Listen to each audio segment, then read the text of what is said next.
Assalamualaikum warahmatullahi wabarakatuh. Waalaikumsalam warahmatullahi wabarakatuh. Innal hamdalillah nahmaduhu wa nasta'inuhu wa nastaghfiruh wa na'udzu billahi min shururi anfusina wa min sayyiatina a'malina. May yahdihillahu fala mudilla lahu wa may yudlilhu fala hadiya lahu.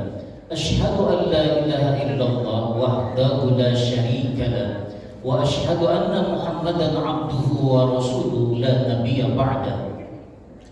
Qala Allah Ta'ala fi kitabihil karim, a'udzu billahi minasy syaithanir rajim. Bismillahirrahmanirrahim. Walitukmilul iddata walitukabbirullaha 'ala ma hadakum wa la'allakum tashkurun. Amma ba'd. Jamaah salat subuh yang insyaallah dimuliakan oleh Allah. Segala puja dan puji syukur marilah sama-sama kita haturkan kepada Allah kita yang maha ghafur dan maha tawaf, maha pemberi ampunan dan maha penerima taubat makhluknya.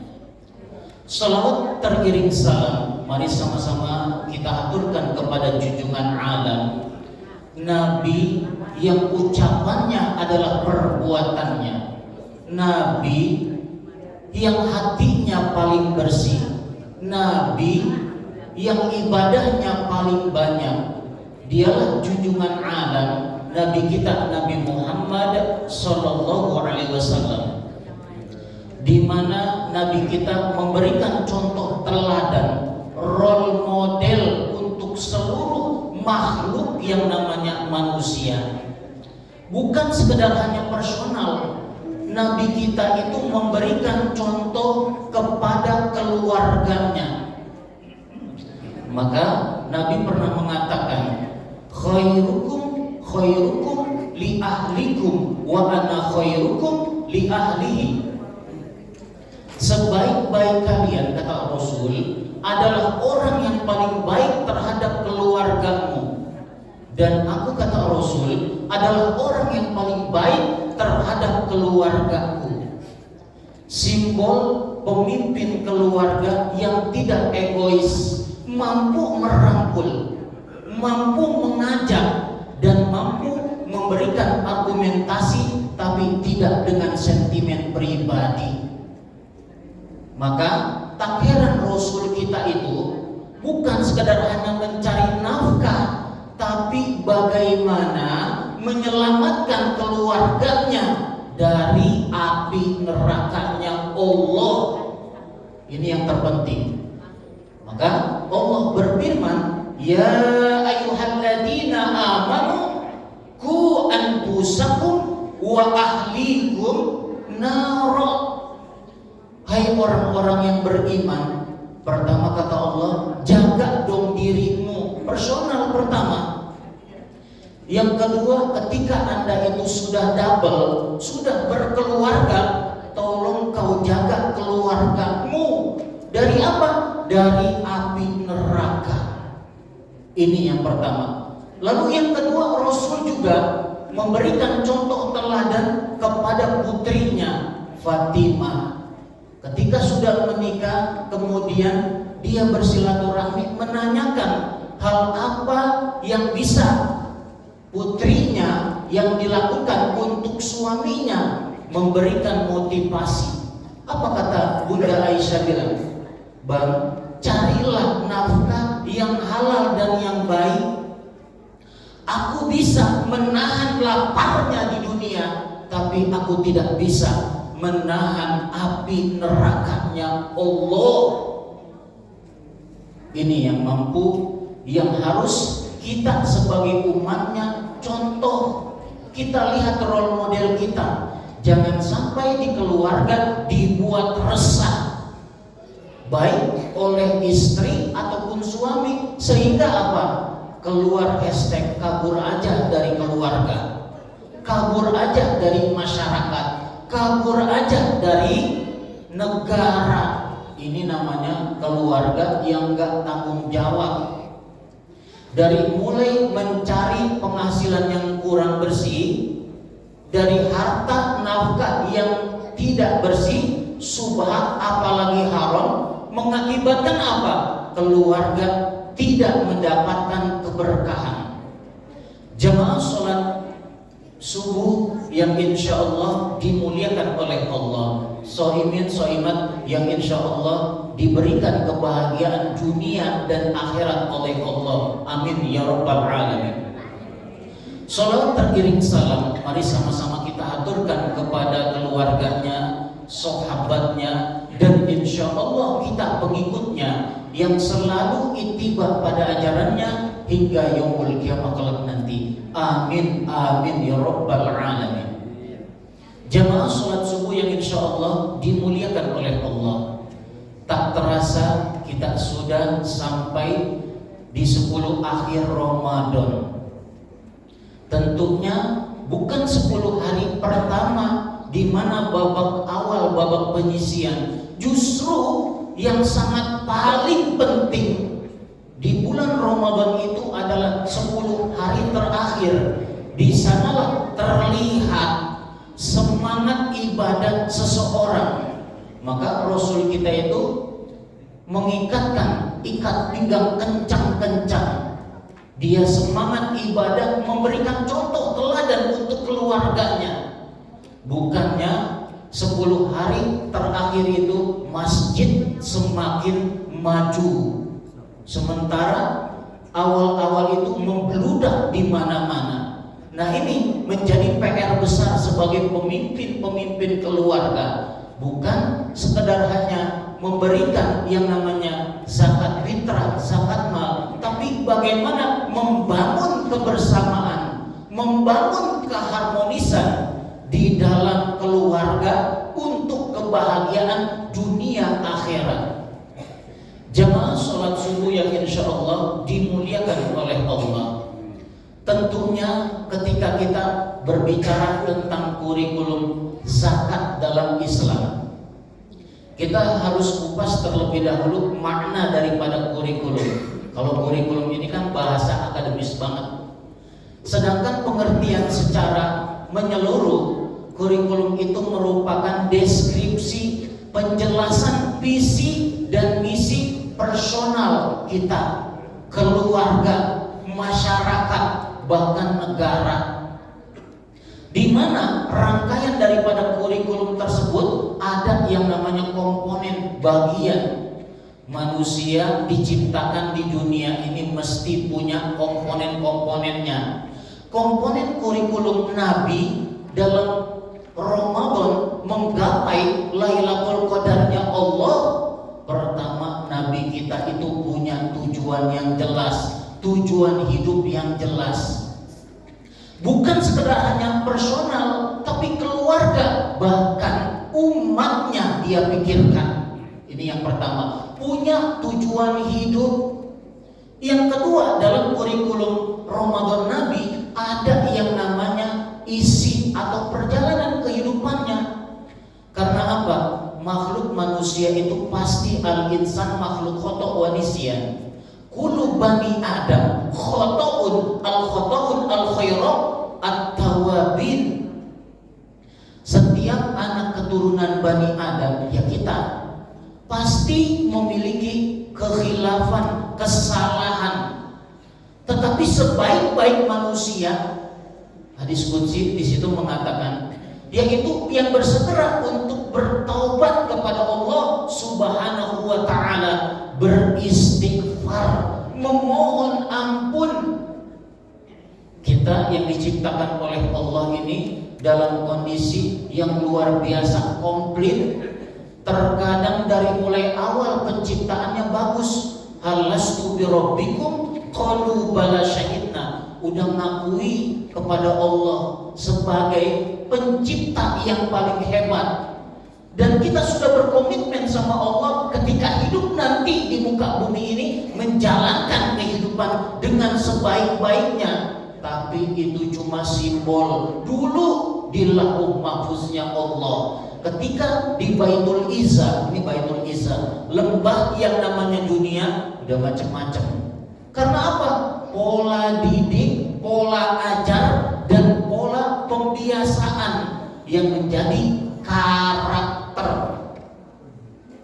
Yang pada akhirnya ini yang namanya panca indera, ucapan yang tadinya bagus tersusupi, pergaulannya dengan siapa? Kotor. Mata kita melihat hal-hal yang tidak diinginkan, kotor. Segala-galanya kotor.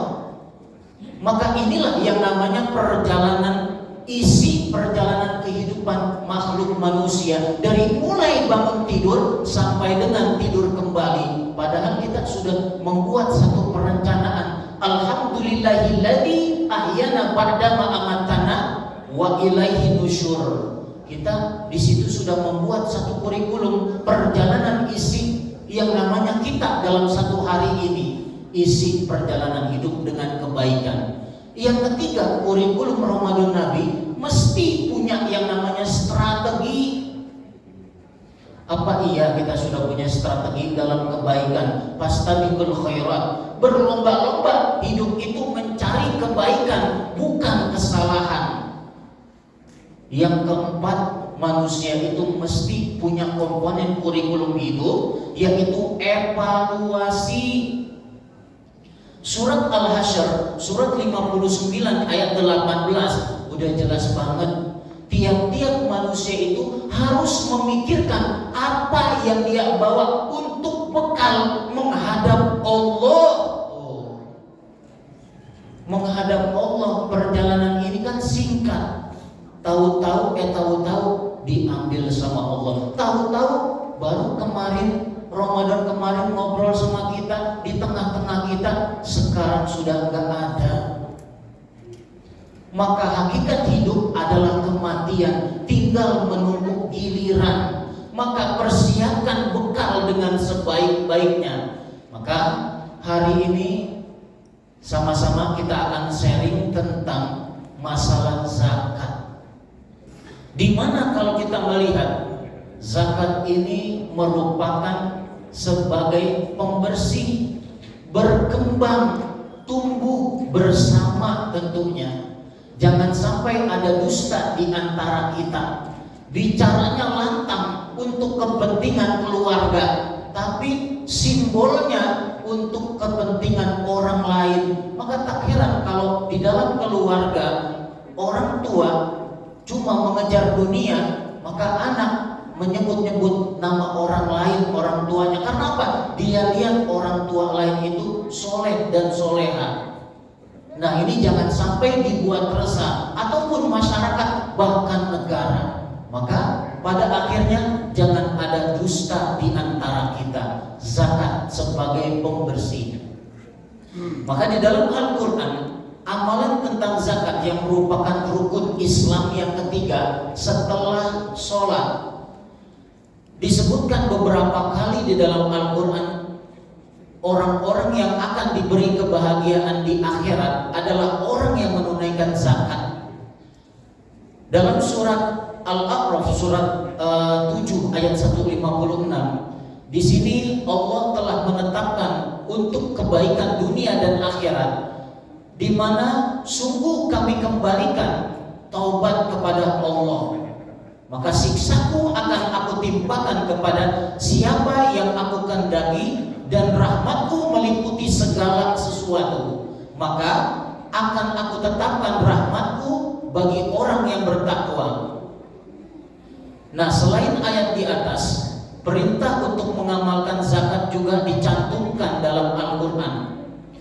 Di sini pertama, zakat itu sebagai pembersih. Karena disyariatkannya zakat itu pada tahun 2 Hijriah, setelah Nabi kita itu hijrah dari Mekah ke Yasrib. Yasrib ini anak keturunan daripada Nabi Nuh alaihissalam. Jadi dahulunya itu Nabi kita, Nabi Muhammad SAW hijrah dari Mekah ke Madinah tanpa membawa sepeser pun apapun harta bendanya. Karena apa? Orang-orang kafir Quraisy itu benar-benar menzolimi habis-habisan. Karena apa? apa? Perjalanan dari Mekah ke Madinah itu lebih kurang 400 km jalan, nggak pakai mobil dari sini ke Kudus kira-kira 400 km. Nah mereka orang-orang kafir Quraisy berpikir nggak bakal sanggup ini pengikut-pengikut Nabi Muhammad, pasti keok di tengah jalan. Berpikirnya demikian. Ini asbabun nuzul sebelum zakat. Nah pada akhirnya Abdurrahman bin Auf ini kloter terakhir. Dia berjalan, kemudian dia serahkan segala-galanya. Karena berpikir orang-orang kafir Quraisy itu nggak mungkin orang pengikut Nabi Muhammad itu akan selamat di perjalanan. Yang pada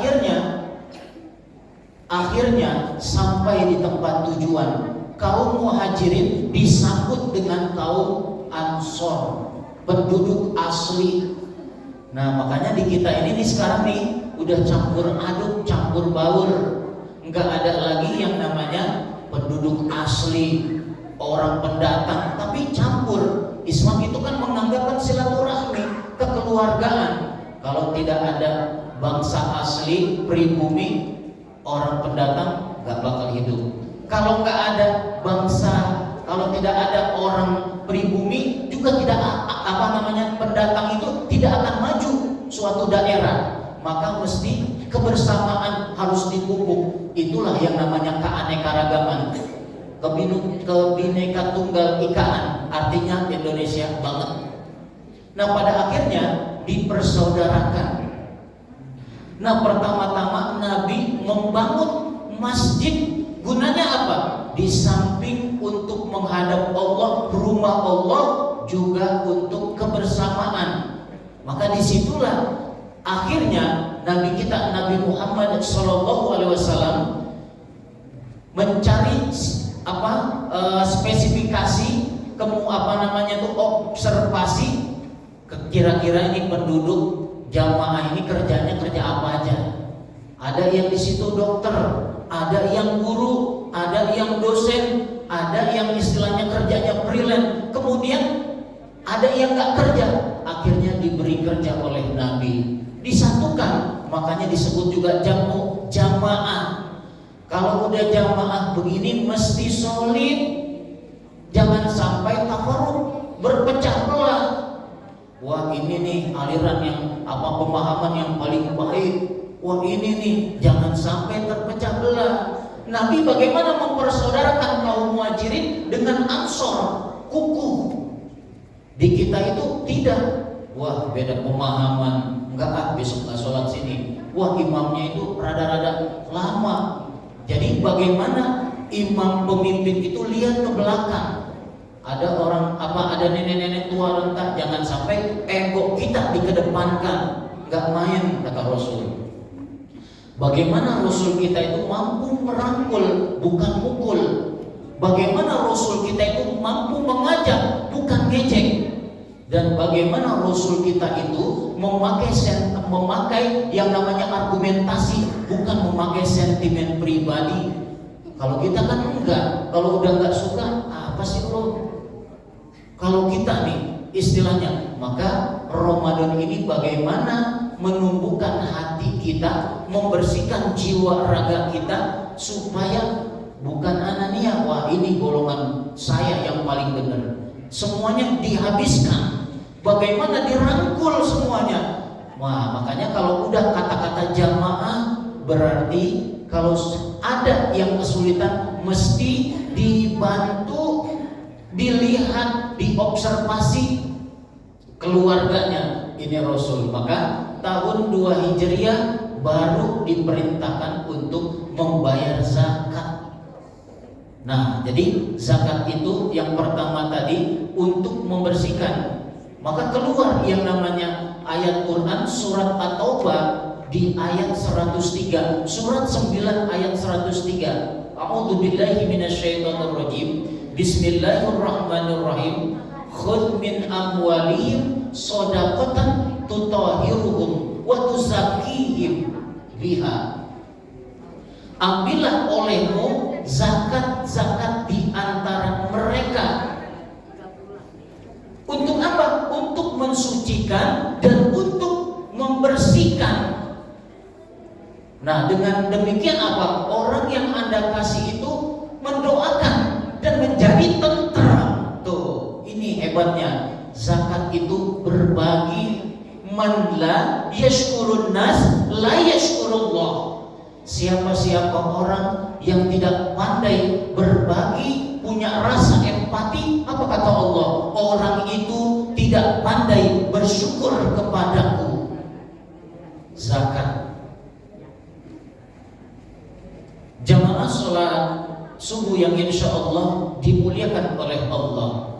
Maka disinilah bagi umat Islam dalam bulan Ramadan itu disyariatkan untuk mengeluarkan zakat. Zakat itu ada yang namanya zakat harta dan nafs fitrah. Zakat nafs itu zakat fitrah, yaitu untuk mensucikan. Kalau kita melihat kan yang namanya simbol pakaian itu kan mesti bersih, suci ya. Ketika kita menghadap Allah bersih. Dan bagaimana dengan mengeluarkan zakat itu jiwa kita juga bersih. Jangan sampai kita melihat manusia itu, wah simbolnya itu pakai jas, kelihatannya mewah, tapi hati-hatinya kotor. Ya, kotor. Nah, Ramadan ini bulan mensucikan dan membersihkan jiwa dan raga makhluk yang namanya manusia. Nah, pertama ada yang namanya zakat fitrah, zakat yang harus dibayarkan bagi seorang muslim yang sudah mampu untuk menunaikannya ya dan berkecukupan. Nah, bagaimana yang tidak mampu kan diberikan ya, diberikan kemudian dia mampu memberikan kepada orang lain. Nah, awal-awalnya itu kan di Madinah kondisinya belum stabil. Karena apa di situ? Memang perdagangan. Orang-orang yang namanya Madinah, orang-orang Mekah itu jago dagang. Makanya Abdurrahman bin Auf itu minta ditunjukkan kepada Sa'ad bin Rabi, orang terkaya saudagar nomor 1 di Madinah. Bilang, ya udah kalau kayak begini ya, karena ini merupakan perintah Allah ya, maka diberikan yang namanya harta bendanya. Tapi Abdurrahman bin Auf itu nggak mau cuma menengadah begini saja, tangan meminta begini, tapi tunjukkan yang namanya pasar, tempat usaha, tijarah, berdagang. Nah, ini hebatnya orang Islam. Ya, di samping kedekatannya dengan Allah, ketika sudah dipanggil buru-buru masuk ke dalam masjid. Guna apa? Menjalankan ibadah. Fadhkuruni adzkurkum washkuruli wala takfurun. Wahai makhlukku manusia, jikalau engkau ingat denganku, pasti dong aku ingat denganmu. Kalau sudah dipanggil, tolong datang menemuiku. Ini awal mulanya. Maka awal mulanya di sini menjadi ketentuan syariat, disyariatkannya tentang zakat. Ada zakat fitrah dan zakat mal. Nah, zakat yang harus dibayarkan bagi seorang muslim yang sudah mampu untuk menunaikan dan berkecukupan. Nah, zakat fitrah di sini adalah zakat yang wajib ditunaikan 1 kali dalam 1 tahun. Nah, waktu pembayaran zakat fitrah ini umumnya dilakukan pada bulan suci Ramadan. Biasanya menunaikan zakat fitrah ini dilakukan menjelang hari raya Idul Fitri. Nah, jadi di sini berbagi kepada orang yang tidak mampu, ya. Tentunya ada beberapa asnaf golongan 8, ya. Nah, selain itu yang membedakan zakat fitrah dengan zakat yang lainnya adalah zakat fitrah ini diharuskan dan ditunaikan ya sebelum melaksanakan sholat Idul Fitri dan merupakan satu rangkaian daripada ibadah di bulan suci Ramadan. Jangan sampai istilahnya diibaratkan kita pakai baju enggak pakai celana atau pakai celana enggak pakai baju. Kita sudah puasa, sholat, tapi kita enggak bayar zakat. ya, di mana ini merupakan satu kewajiban daripada ketentuan Allah. Nah, zakat fitrah memiliki arti mensucikan harta zakat mal. Nah, kita sudah kerja, berarti di situ mesti dikeluarkan potongan ataupun 2,5% daripada penghasilan kita. Karena apa? Untuk membersihkan daripada harta benda kita, dihitung keseluruhannya. Jamaah sholat subuh yang insya Allah dimuliakan oleh Allah. Maka hal ini karena di setiap harta seseorang adalah ada sebagian milik dari orang lain. Terlebih lagi orang yang membutuhkan, butuh, ya, makanya ini harus disebar secara merata dan benar-benar, dikondisikan dengan benar-benar. Nah, selain itu, harta yang ada pada manusia bukanlah milik mereka semuanya, namun itu semuanya adalah titipan ilahi, titipan Allah, ya, kepada manusia tersebut yang diamanahkan. Maka ketika jadi orang kaya, orang yang dilebihkan harta oleh Allah, jangan sombong, ya, karena itu sifatnya sementara, ya. Nah, ini seperti yang dijelaskan, ya, zakat fitrah, Idul Fitri dan Idul Adha. Di sini, ya, dalam dalam satu kitab yang menjelaskan, ya, puasa Ramadan, zakat fitrah, Idul Fitri dan Idul Adha. Nah, besar zakat yang harus dikeluarkan untuk zakat fitrah adalah sebesar 1 sok. Ya, 1 sok. Kalau dahulu itu kan 4 mud, 4 tangan, ya. 1 hitungannya, 2, ya, sampai 4, ya. Nah, atau 2,5 kilogram, ya, beras, kurma, sagu, gandum sesuai dengan tempat makanannya sehari-hari apa. Nah, besarnya zakat bisa disesuaikan dengan konsumsi per orang dalam sehari pada waktu yang berlaku. Nah, karena hal ini bisa merubah akibat inflasi satu negara, ya. Ketentuan ini berdasarkan kondisi hadis yang sahih, ya. Nah, adapun pembagian zakat, nih pembagian zakat di sini ada zakat mal, ya. Zakat mal itu zakat harta. Sesuatu yang dapat disebut dengan harta apabila memenuhi syarat-syarat tertentu. Seperti apa? Dapat dimiliki, dapat disimpan, atau dapat dikuasai, dapat diambil manfaatnya sesuai dengan harta benda tersebut. Ya, contoh dari harta: rumah, mobil, tanah, ternak, hewan, emas. Nah, adapun klasifikasi daripada pembagian zakat tersebut, ya, di situ ada harta, ya. Harta tersebut merupakan harta yang sepenuhnya adalah miliknya, bukan milik orang lain, apalagi istilahnya dipinjamkan. Harta milik sepenuhnya tentunya juga harus memiliki nilai dan manfaat yang utuh, secara utuh. Nah, harta yang bisa dizakatkan haruslah didapatkan sesuai dengan syariat Islam. Nah, harta tidak bisa dizakatkan apabila didapati dengan cara yang tidak sesuai dengan syariat Islam. Misalnya apa? Mencuri, itu gak bisa.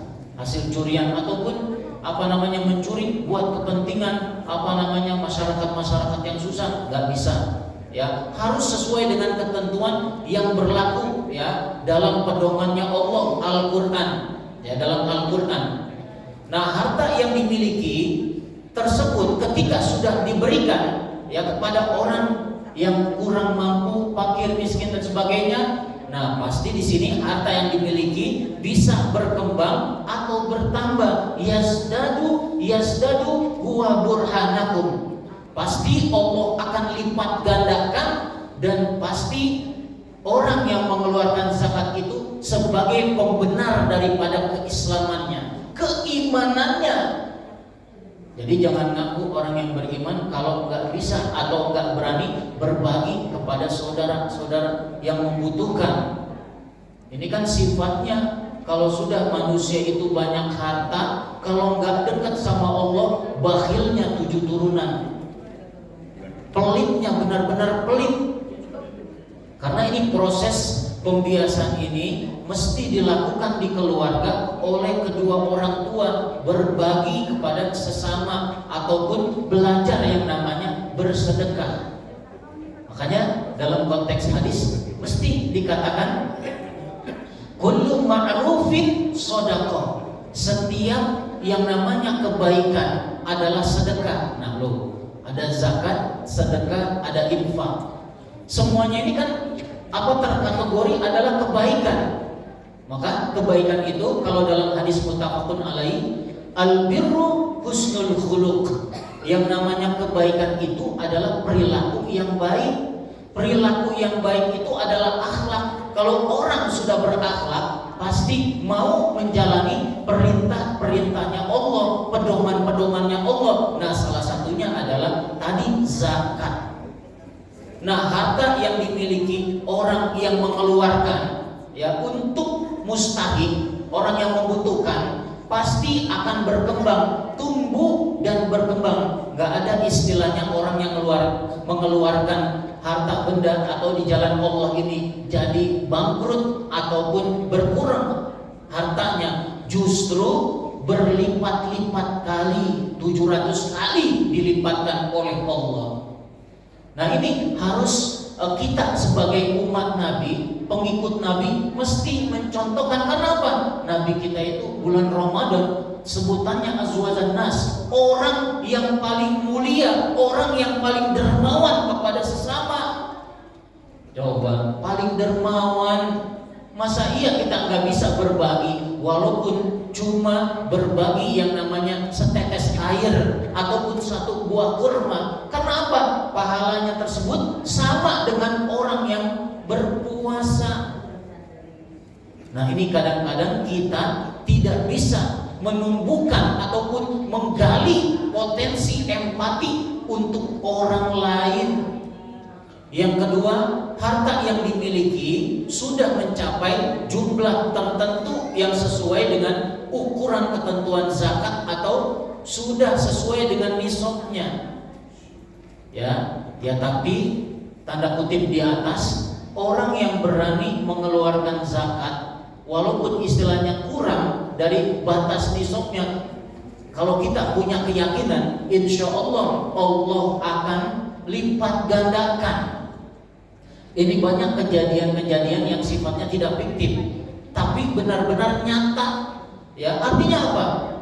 Jangan mengeluarkan harta benda itu ketika sudah kaya. Tapi orang yang susah, ini yang hebat. Orang menjadi mulia, dermawan, jangan menunggu kaya. Betul gak, Pak? Tapi bagaimana dalam kondisi yang tidak mampu, dalam kondisi yang sengsara, dia mampu berbagi. Tentunya bukan sekedar hanya harta benda saja, tapi apa yang dia punya, dia mampu bisa berbagi. Maka orang hebat itu jangan menunggu lebih ataupun kaya, tapi secepatnya dia harus melakukan, harus action. Jamaah sholat subuh yang insya Allah dimuliakan oleh Allah, harta tersebut merupakan kelebihan setelah memenuhi kebutuhan pokok tentunya. Nah, seseorang tentunya memiliki jumlah minimal dan berbeda-beda untuk memenuhi kebutuhan pokok orang tersebut dan keluarganya. Artinya apa? Tidak terpenuhi, maka harta yang dimiliki tidak wajib untuk dizakatkan. Tapi tanda kutip di atas, dengan diberikannya zakat berarti orang tersebut mampu bisa berbagi lagi kepada orang lain. Ini gunanya yang namanya saudara, saudara se-Islam. Jamaah sholat subuh yang insya Allah dimuliakan oleh Allah, harta yang dimiliki oleh seseorang jika sudah dimiliki selama 1 tahun, maka dikategorikan di sini wajib untuk dizakatkan. Ini zakat mal. Jamaah sholat subuh yang insya Allah dimuliakan oleh Allah, tentunya syarat ketentuannya orang yang mengeluarkan tadi zakat, dia Islam, merdeka, mukallaf, akil balik, atau sudah dewasa, tidak punya hutang piutang, ya, memiliki harta yang cukup, harta milik sendiri, bukan dihutangkan, ya. Nah, keseluruhannya pada akhirnya berikut beberapa hikmah daripada zakat. Allah akan mengampuni, ya, dosa-dosa orang tersebut, ya. Orang-orang yang membayarkan zakatnya tidak hanya mendapatkan pahala, ya, tapi ampunan dari Allah. Nah, sebagaimana sedekah itu akan memadamkan dosa sebagaimana air dapat dipadamkan oleh api. Yang kedua, Allah akan mendapatkan ridhonya Allah. Orang yang menunaikan zakat akan mendapatkan pahala dan juga ridho Allah. Di sini dalam surat Ar-Rum ayat ke-39, dan sesuatu riba tambahan yang kamu berikan agar harta manusia bertambah, maka tidak akan bertambah dalam pandangan Allah. Ini harta yang riba, ya. Dan apa yang kamu berikan berupa zakat yang kamu maksudkan untuk memperoleh keridhoanku, kata Allah, maka itulah orang-orang yang melipat gandakan pahalanya. Selanjutnya, orang yang mampu memberikan zakat akan mendapatkan petunjuk dari Allah, mendapatkan petunjuk keridhaan Allah. Sebagai umat yang selalu membutuhkan Allah, tentunya kita membutuhkan satu petunjuk, pedoman dalam hidup kita, pertolongan. Ya, bagi orang-orang yang menunaikan zakat, Allah akan memberikan petunjuk dan rahmat kasih sayang Allah. Kemudian orang yang mengeluarkan zakat, insya Allah akan terhalang daripada celakanya Allah dunia dan akhirat, ya. Kemudian zakat itu juga sebagai penyempurna iman seseorang, ya. Bagi kita umat Islam menunaikan zakat, tentunya dengan iman akan sempurna. Nah, ini disebutkan dalam konteks Nabi, ya, hadis Nabi, tidak sempurna iman seseorang di antara kalian sehingga dia mencintai saudaranya sebagaimana dia mencintai dirinya sendiri.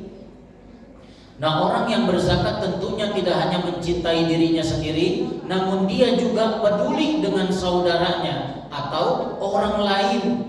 Nah, dengan mencintai orang lain seperti mencintai dirinya, berarti keimanannya itu akan sempurna. Karena apa? Iman seseorang itu labil, naik dan turun. Dengan dia mampu konsisten istiqomah dalam kebaikan, berarti Allah tetapkan dan Allah jaga keimanannya. Nah, orang yang berzakat ini, ya, tentunya tadi, ya, pasti insya Allah akan konsisten dalam petunjuk Allah Subhanahu wa Ta'ala. Nah, Islam memerintahkan umatnya untuk saling membantu dan saling tolong menolong antara sesama makhluk. Nah, ini dalam surat Al-Imran ayat 134, sesungguhnya orang-orang yang selalu membaca Al-Quran dan melaksanakan sholat, menginfakkan sebagian rizkinya, maka kami anugerahkan kepadanya dengan diam-diam, terang-terangan. Mereka mengharapkan perdagangan yang tidak akan merugi. Jadi istilahnya dalam zakat itu, pertama ada ikhtiar, ada usaha. Yang kedua ada ikhtiar, berarti ada penghasilan. Yang ketiga mesti berbagi dengan sesama. Maka ikhtiar itu adalah kewajiban. Ketika kita sudah berikhtiar, maka kata Allah, kejutannya adalah rezeki. Yang ketiga, hanya doa yang mampu merubah segalanya. Jadi ada tiga. Kita mesti ikhtiar. Karena apa? Wajib setiap muslimah mesti ikhtiar. Usahanya mesti ada.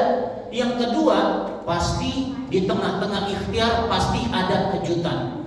Dan yang ketiga, doa-doa orang-orang yang teraniaya pasti Allah akan kabulkan. Hanya doa yang mampu merubah segala-galanya. Jamaah sholat subuh yang insya Allah dimuliakan oleh Allah.